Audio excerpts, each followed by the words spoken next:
Hi everyone, here's Mr. Arne reading to you The First Dog by Jan Brett.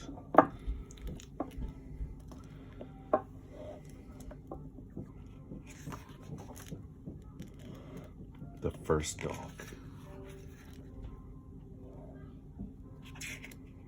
I love those illustrations. She really does such good work.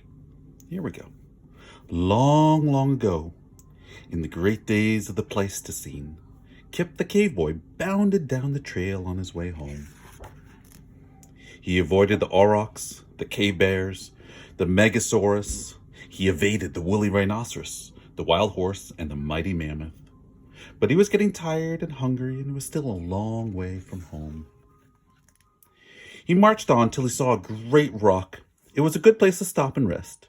Kip reached in his bag for a woolly rhino rib, still sweet and smoky from his fire. Suddenly, up popped a paleo wolf, looking for leftovers. Wolf's nose began to twitch and sniff. He sniffed to the left and he sniffed to the right and, "What are you doing?" teased Kip. "What can you smell in this emptiness?" Paleo Wolf held his snout high in the air. With his keen nose, he could smell a rain cloud across the valley, the track of a tiny toad, the pelt of a prying pachyderm. But most of all, he could smell the roasted woolly rhino bones, and he gave a hungry whine. "Pooh," said Kip. "I can't smell anything but my dinner, and it is all for me." And he turned his back on Wolf. But Paleo Wolf had already hurried away, and when Kip saw the reason why, he was just able to get away in time. Whoa. Soon, Kip was back on the homeward trail. He walked on and on until he spied a cave. It was a fine place to stop and rest.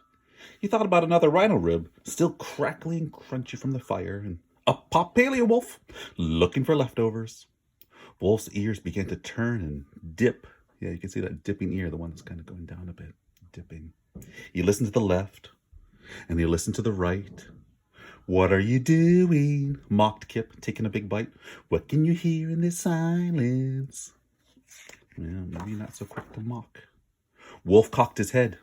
With his fine canine ears, he could hear a fish rise in the river, a leaf fall, the soft pant, pant, pant of a cave bear. But most of all, he could hear the snap of woolly rhino bones, still crisp from the fire, and he gave a pleading howl. "Pooh," said Kip. "I can't hear anything except my teeth crunching on these very tasty bones."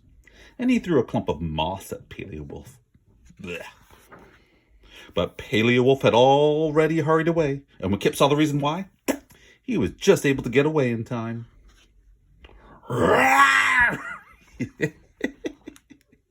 Soon Kip was back on the homeward trail, more footsore and weary than ever. He trudged on and on until he saw a big tree. It was just the place to stop and rest. He climbed the tree and reached for a woolly rhino rib, still pearly and greasy from the fire. Up popped Paleo Wolf, looking for leftovers.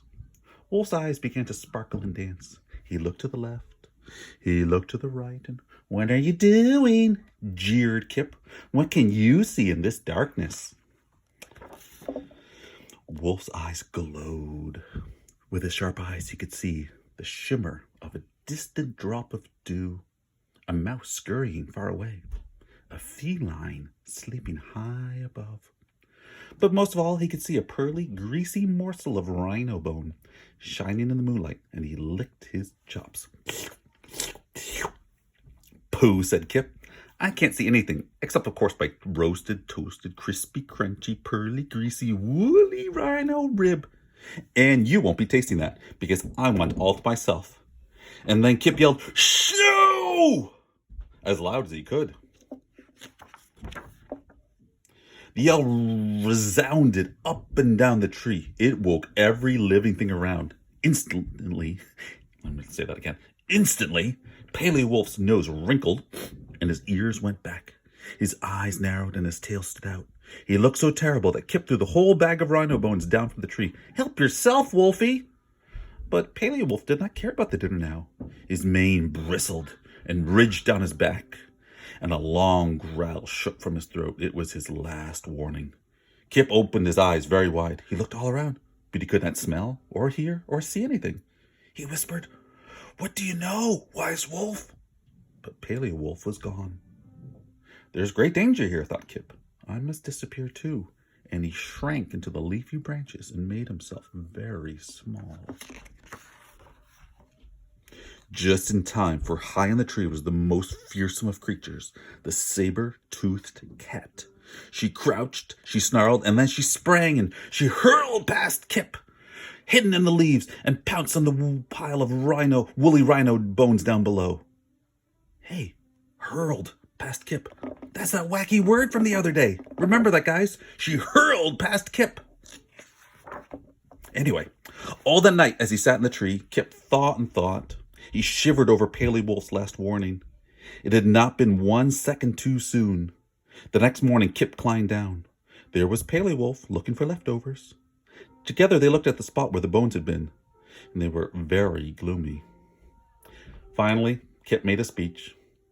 He said, "Wolfie, if you will use your keen nose and your fine ears and your sharp eyes to keep me from being eaten up, I promise to share with you all the woolly rhino ribs and even mammoth meat that I cook over my fire."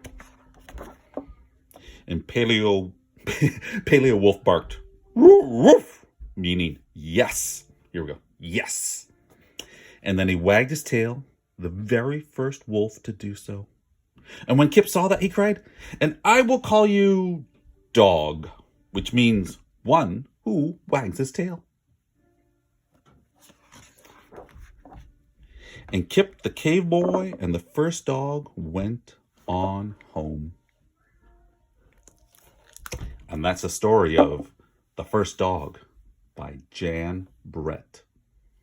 See you later, guys.